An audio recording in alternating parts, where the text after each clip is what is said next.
Cabinet की meeting के बाद आप सब पत्रकार एवं छायाकार मित्रों का मैं धन्यवाद करता हूं। और आज की बैठक में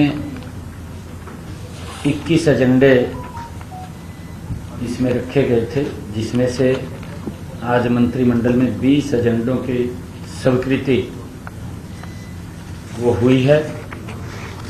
सबसे पहले कल जो फसलों को एमएसपी को लेकर के घोषणा की गई थी, कैबिनेट की मीटिंग के अंदर उस एजेंडे को रखा गया। इस घोषणा को क्रियान्वयन करते हुए आज फैसला लिया गया कि अब तक 10 नई फसलों नामंत की गई हैं, जिसमें रागी, सोयाबीन, काला तिल, नाइजर सीड, कुसम, जौ, मक्का, ज्वार, जूट, खोपरा और मूंग की खरीद, ये 10 फसलें हैं। इनकी खरीद एमएसपी पर वो हरियाणा सरकार के ऊपर लगी। सरकार का ये ध्येय है कि किसानों की आय को स्थिर करना, में बढ़ोतरी करना सरकार का मुख्य ध्येय है। इससे फसल विविधीकरण को भी बढ़ावा मिलेगा। बोना चाहेगा तो उसके अंदर भी उसको अवसर,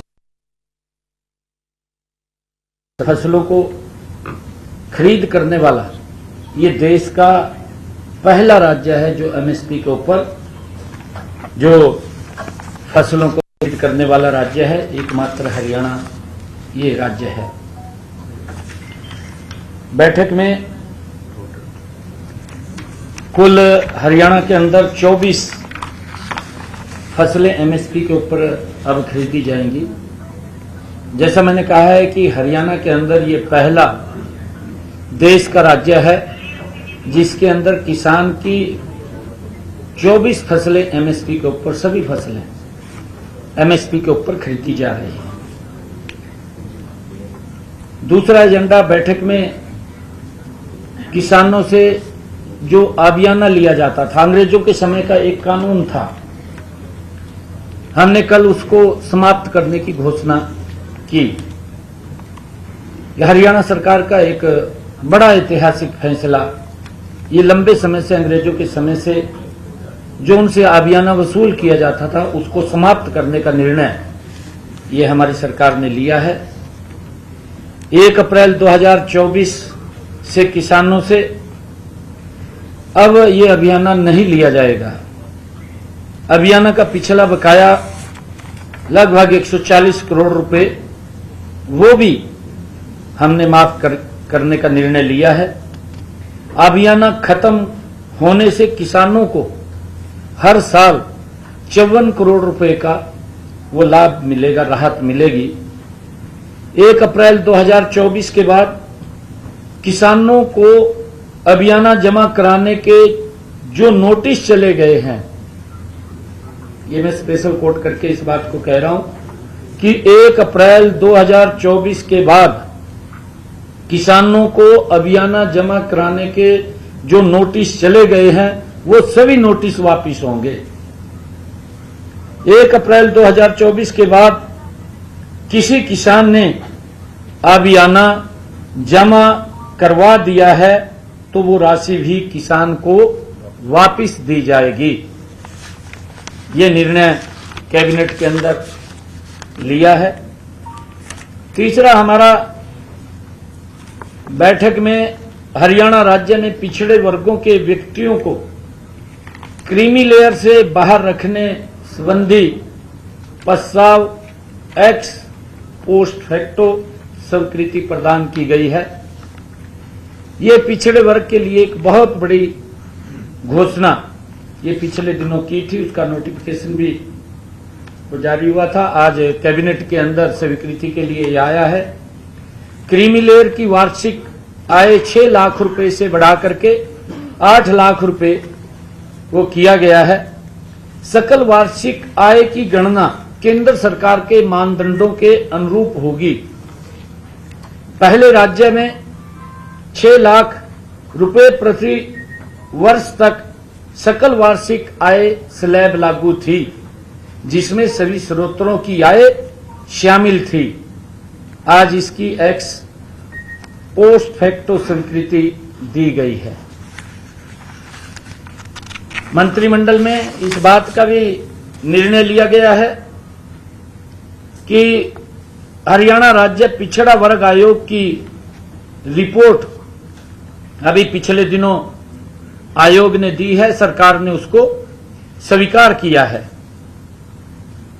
आयोग ने अपनी रिपोर्ट में कहा है कि नागरिकों के पिछड़े वर्ग बीसीबी को पालिकाओं और पंचायती राज संस्थाओं में राजनीतिक आरक्षण दिए जाने की आवश्यकता है।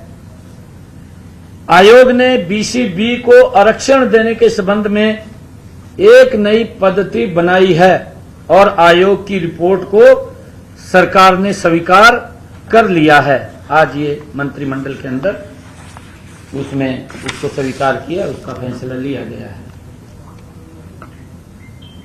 एक कैबिनेट में यह भी फैसला किया गया है कि हमारे शहीदों के 14 आश्रितों को नौकरी देने की मंजूरी भी दी गई है। ये नियुक्तियां नीति में छूट देकर दी गई हैं। इनमें 2 व्यक्तियों को ग्रुप बी पदों पर नियुक्त किया गया है, 12 को ग्रुप सी पदों के ऊपर नियुक्त किया गया है। ये आवेदक नीति के तहत पात्र थे, लेकिन हरियाणा सरकार की अनुकंपा नीति के अनभिज्ञ होने या उस समय नाबालिग होने के कारण उन्होंने 3 साल की समय सीमा के भीतर अनुकंपा नियुक्ति के लिए आवेदन नहीं किया था।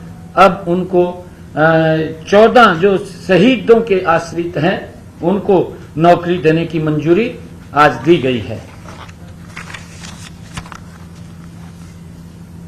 मंत्रिमंडल में अग्निवीर को लेकर के भी मंजूरी दी गई है। पिछले दिनों हमने कुछ अनाउंसमेंट अग्निवीर को लेकर के की थी कि हरियाणा पुलिस में सिपाही, खनन guard, forest guard, jail warden तथा एसपीओज 10% हॉरिजॉन्टल आरक्षण दिया जाएगा। इस बात की हमने घोषणा की थी।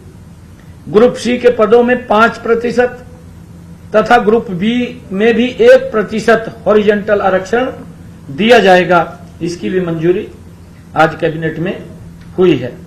अग्निवीरों को ग्रुप सी के पदों में भर्ती के लिए ली जाने वाली लिखित संयुक्त पात्रता परीक्षा से छूट दी गई है।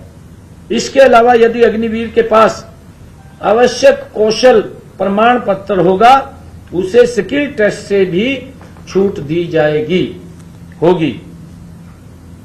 भर्ती के लिए आयु सीमा में 3 वर्ष की छूट दी गई है। अग्निवीर जो पहले बैच के अग्निवीर होंगे, उनकी आयु सीमा में 5 वर्ष की छूट दी गई है। में अग्निवीरों को निम्न प्रकार के लाभ भी राज्य सरकारों को रोजगार देने वाले उद्योगों को 60,000 रुपए वार्षिक सब्सिडी प्रदान करेगी। द्वारा अग्निवीर 30,000 रुपए मासिक वेतन अगर वो देता है तो उसको 60,000 रुपए की वार्षिक सब्सिडी दी जाएगी। अग्निवीरों को हथियार लाइसेंस देने में भी प्राथमिकता देने का निर्णय किया है। हरियाणा कौशल रोजगार निगम के माध्यम से अग्निवीरों को रोजगार में भी प्राथमिकता दी जाएगी। उद्योग व व्यवसाय स्थापित करने वाले अग्निवीरों को 5 लाख रुपए तक का ऋण बिना ब्याज के दिया जाएगा।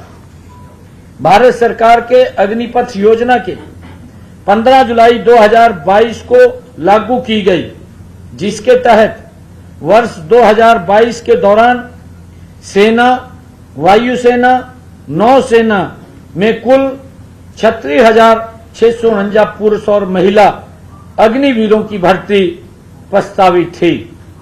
हरियाणा से 2022-23 में 1830 अग्निवीर भर्ती किए गए। वर्ष 2023-24 के लिए हरियाणा से 2215 अग्निवीर और भर्ती होने हैं। योजना के तहत 25% अग्निवीरों को सेना के तीनों अंगों में नियमित किया जाएगा।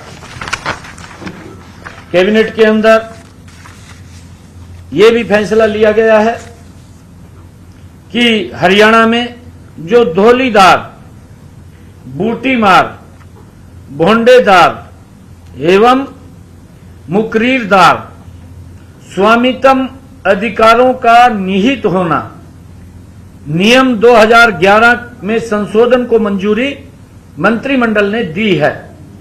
संशोधन के बाद धौलीदार, बूटीमार, भोंडेदार एवं मुकरीरदार या उनके हित उत्तराधिकारी जिनका 20 वर्ष की समय सीमा पूरी हो गई है, वे अब मालिकाना हक के लिए कभी भी आवेदन कर सकते हैं। इसके लिए जिनकी 20 वर्ष की अवधि पूरी नहीं हुई है, वे मालिकाना हक के लिए 20 वर्ष पूरे होने के बाद किसी भी समय अप्लाई कर सकते हैं, आवेदन कर सकते हैं। पहले नियमों के तहत 20 वर्ष पूरे होने की तारीख से 6 महीने के भीतर आवेदन करने का प्रावधान था, जिसको अब खत्म कर दिया है। अब कभी भी कर सकता है। पहले उसको 6 महीने के अंदर करना होता था, परंतु अब उसको 6 महीने की समय सीमा हमने समाप्त करके वो कभी भी उसके अंदर अप्लाई कर सकता है, उसको मंजूरी दी गई है। कैबिनेट की बैठक में मुख्यमंत्री शहरी आवास योजना में संशोधन को भी मंजूरी दी गई है। इस संशोधन का उद्देश्य पीपी द्वारा स्थापित 1,80,000 रुपए तक की वार्षिक आय वाले शहरी परिवारों की आवास आवश्यकताओं को पूरा करना है। संशोधित नीति के तहत जिन लाभार्थियों को 30 गज का प्लाट आवंटित किए गए हैं, उन्हें अब भुगतान करने के लिए अधिक सीमा दी गई है, अधिक समय सीमा उनको दी गई है।